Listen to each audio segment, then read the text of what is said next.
Breaking news as we come on, this storm hitting just before Thanksgiving now. The cross-country storm has just begun tonight, set to sweep across the U.S. now. Heavy rain and flooding, winds and snow in some places. Delays already at major airports. The West, then the Midwest and South, then the Northeast. Lee Goldberg standing by to time this out. He has the forecast. Also breaking, the remarkable moment at the White House late today. President Trump and New York City's new mayor, Zohran Mamdani. What they said while together in front of the cameras, and what the president declared about the new mayor. Tonight, the war in Ukraine, President Trump now giving President Zelensky a Thanksgiving ultimatum. Agree to this newest peace plan with Russia. Tonight, Zelensky says it forces Ukraine to choose between dignity and keeping the U.S. as a partner. Vladimir Putin tonight supporting the plan. Martha Raddatz standing by. The deputy shot and killed while trying to get a man out of his mother's house. The suspect then suddenly firing wildly, hitting a number of people. Just in tonight, this video from that deadly road rage shooting. An 11-year-old boy on his way to school, shot and killed while riding in the back seat. Tonight here, the video of the other driver, who authorities say pulled out the gun. Tonight, an 18-year-old whose body was brought off that Carnival cruise ship. Tonight, a source now revealing how she died. The school children and teachers attacked by a bear while walking on a trail. Several have been rushed to the hospital, some in critical condition tonight. The horrific scene at an air show, a fighter jet crashing in front of the crowd. She was berated by a pageant official. He was reprimanded. Tonight, days later, she's now been crowned Miss Universe. And something you saw right here this week, many of you jumped into action. This is quite remarkable tonight. Who is our person of the week? From ABC News World Headquarters in New York, this is World News Tonight with David Muir. Good evening. We begin tonight with this cross-country storm that has just begun. It's expected to affect record-breaking holiday travel, slow-moving all weekend right into early next week. Heavy rain and flash flooding from the southwest to Texas this weekend. The storm then moves across the south and across the Midwest, and then pushing right up the East Coast into the Northeast just as travel nears its peak next week. Tonight already, floodwaters washing out roads in Junction, Texas, more than 100 miles northwest of San Antonio. More than a half foot of rain falling in parts of Texas. Delays tonight reported at major airports across the country already, Los Angeles to Chicago to New York. The FAA predicts the busiest air travel for Thanksgiving in 15 years. AAA projecting nearly 82 million Americans will travel this holiday. That would be a record, and they will do it now in the middle of a storm. Lee Goldberg standing by with the forecast, and Whit Johnson leading us off with the images already tonight.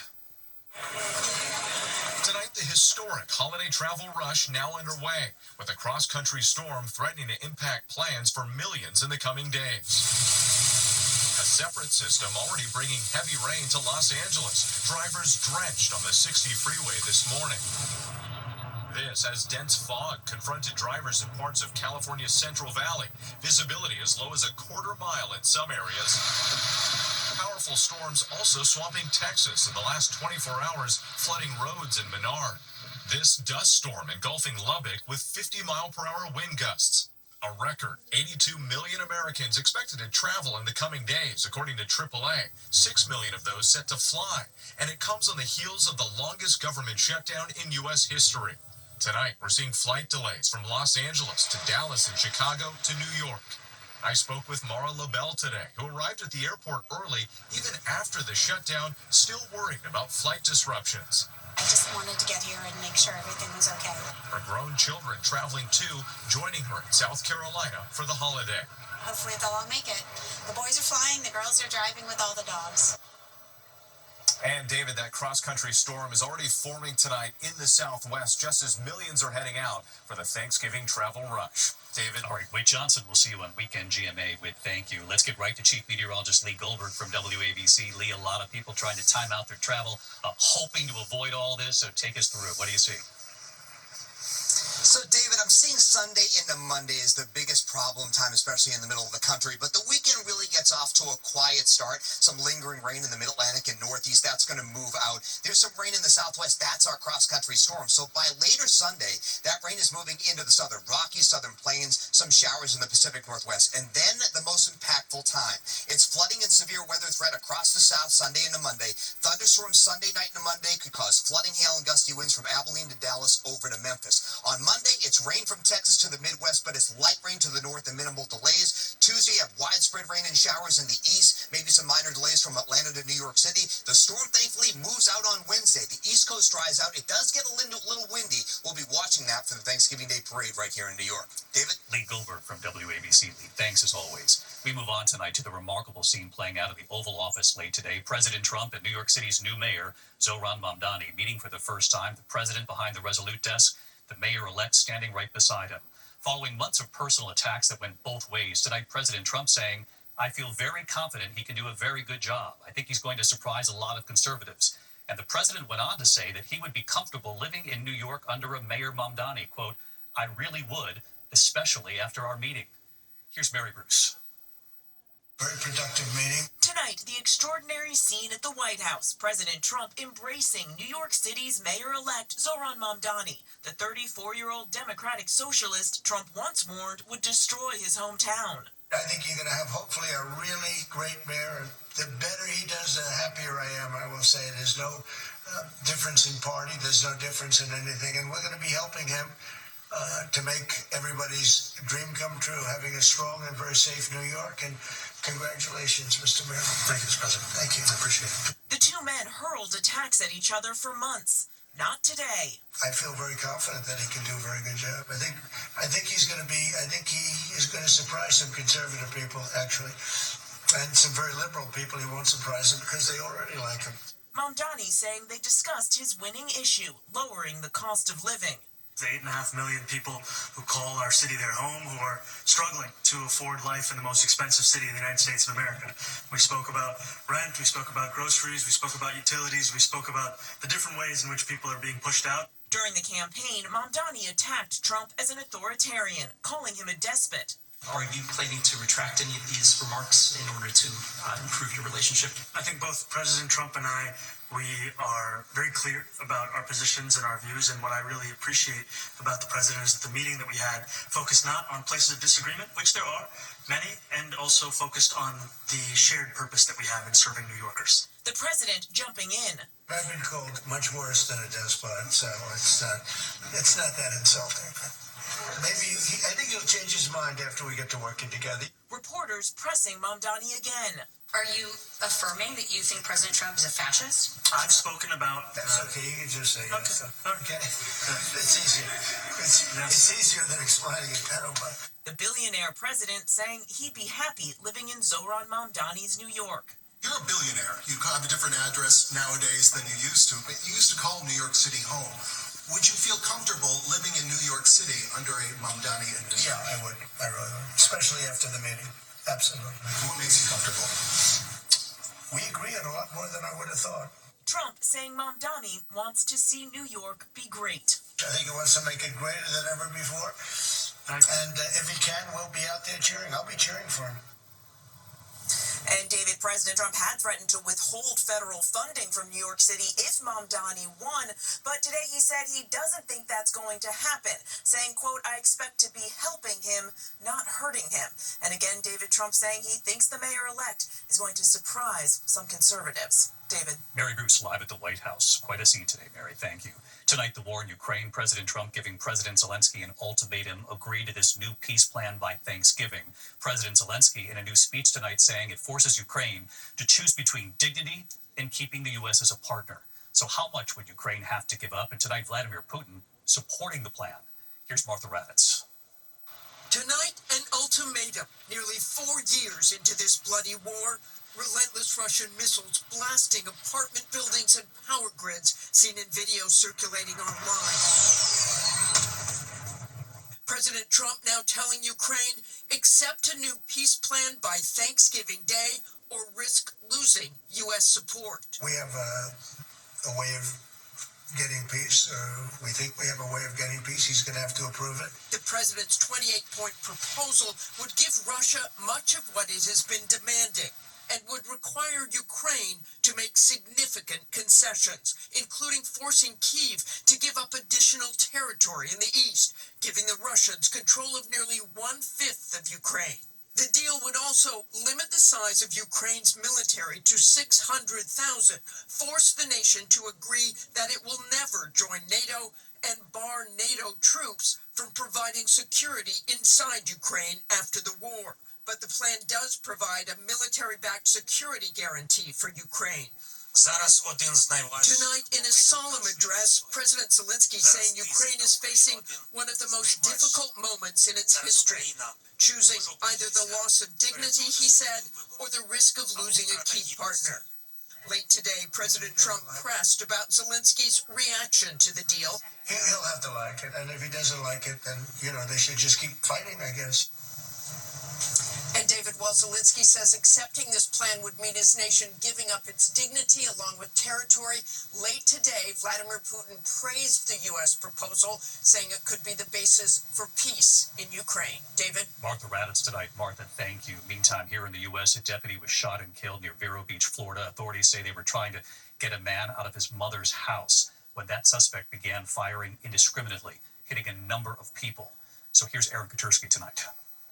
Tonight, a solemn procession for a Florida sheriff's deputy killed in the line of duty after authorities say she was shot by a man deputies were trying to evict from his mother's house. Another deputy was shot along with a locksmith who accompanied them. He was critically wounded. What an awful day. The suspect, 37-year-old Michael Halberstam, was being kicked out by his mother. When the deputies and the locksmith arrived at the house near Vero Beach with the eviction notice, the sheriff says he opened fire. Mr. Halberstam retrieved a weapon. He began indiscriminately firing at our deputies on scene. Deputies fired back, injuring the suspect, who was in surgery and in critical condition.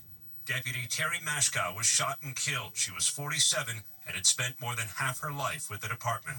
I'm absolutely heartbroken having to call her mom today, having to let her husband know. Absolutely the worst part of being a law enforcement leader.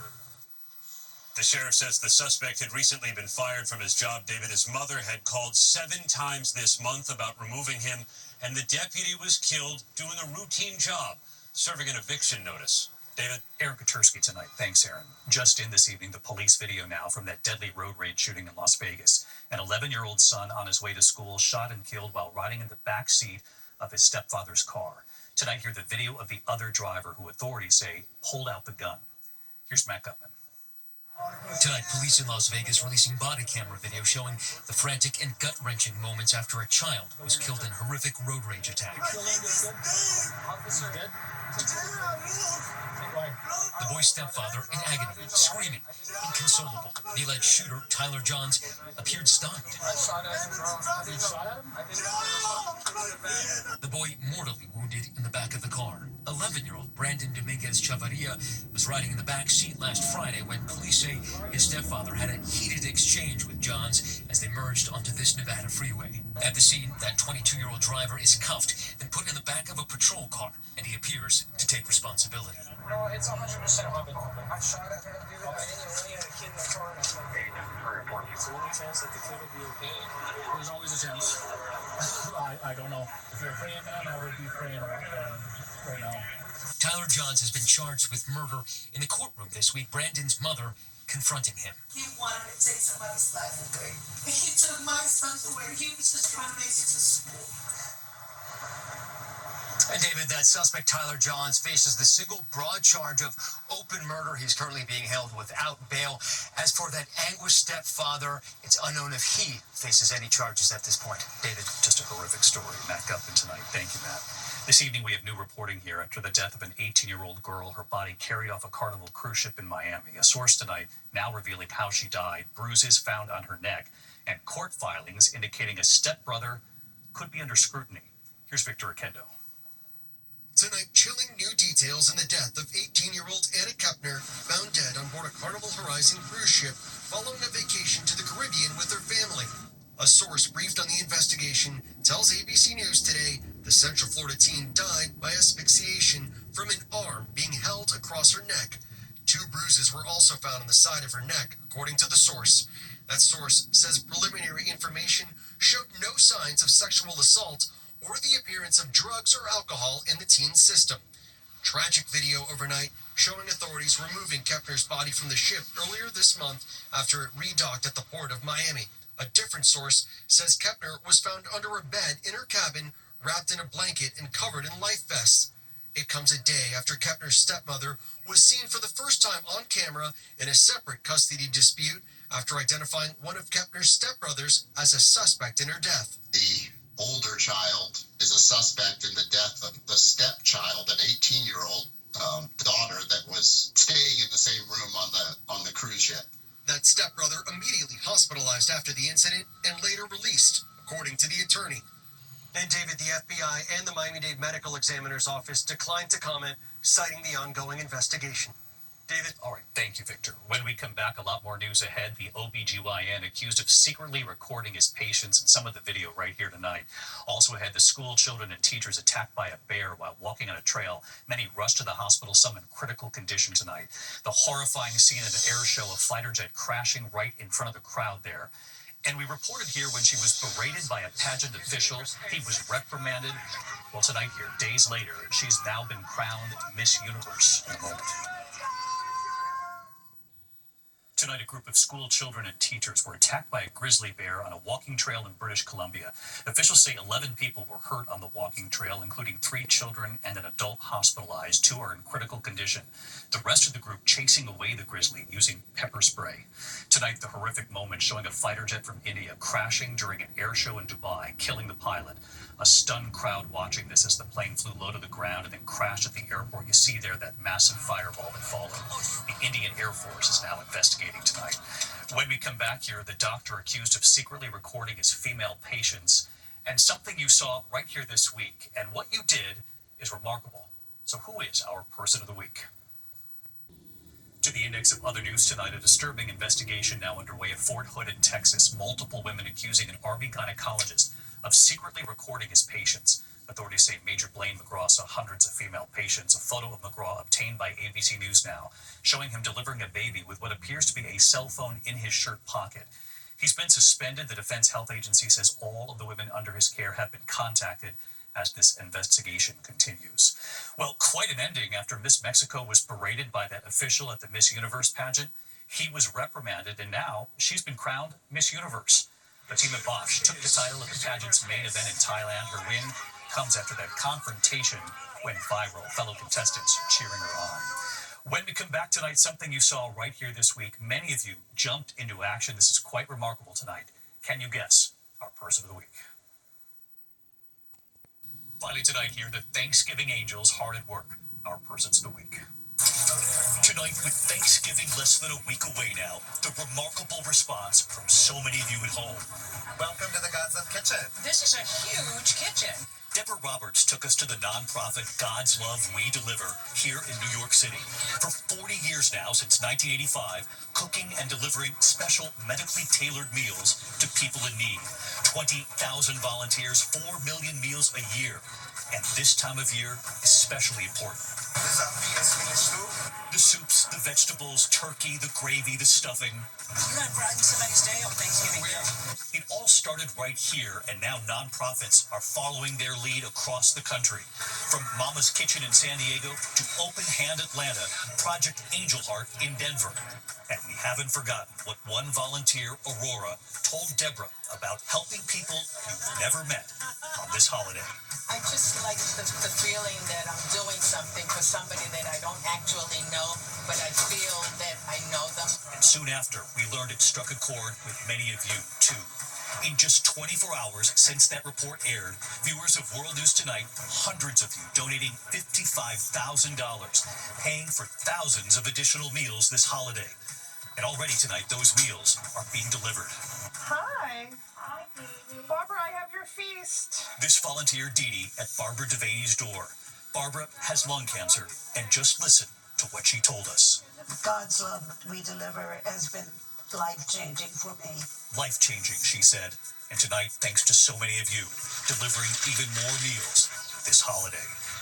Incredible. To help, glwd.org. We love our viewers. Good night.